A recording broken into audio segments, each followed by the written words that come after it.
Hi everybody, Dr. Bryton here for Tooth Tip Tuesday. And first and foremost, before I get rolling, I want to give a big shout out to my grandmother. Happy birthday, Grandma. For those of you that don't know my grandmother, probably most of you, she just turned 100 years old on May 11, Mother's Day.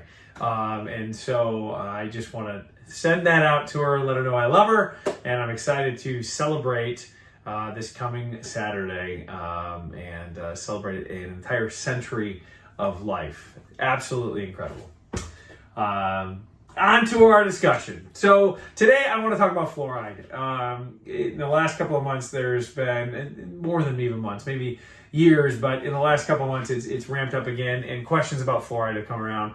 And so I'll just come out and kind of blanket answer what I've been getting for questions. But in general, first things first, I will tell you in my professional opinion, fluoride is still recognized as very much safe and very much in my practice especially recommended. There are a number of characteristics that will determine the degree to which you should be exposed to fluoride. Some people that are higher risk should have more fluoride. Some that are lower risk don't need as much fluoride. But a couple of big hitters that I like to point out. First and foremost, fluoride is naturally occurring. We find it in streams. It originally originated or originally was discovered and then originated in dental products as a result of in water out in Colorado. We discovered that patients or people had stronger teeth. We couldn't figure out why. We discovered it was the fluoride in their river water. And that was a long time ago. And then roughly 80 years ago now, we implemented it into city water. Yes, Grand Rapids was the first city in the United States to implement it. And with it, we discovered its significant benefits are very much applicable to communities with regards to defending against cavities and decay.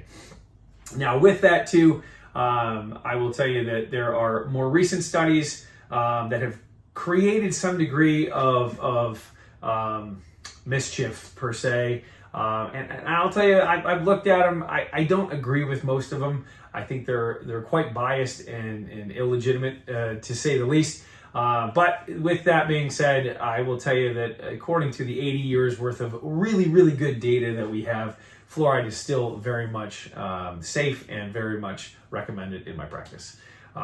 If you have more questions about that, please reach out. I would love to talk to you more about it. For those of you that are concerned, or for those of you that don't feel comfortable with it, know that there are other alternatives too. Now, they're not always the greatest, but there is other alternatives for you to help try and fight cavities or fight the effects of acid and sugar erosion to teeth. And so those are alternatives. If you want to speak about those, please bring them up.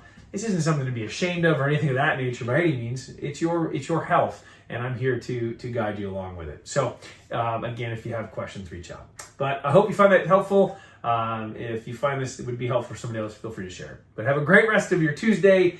And once again, happy birthday, Grandma.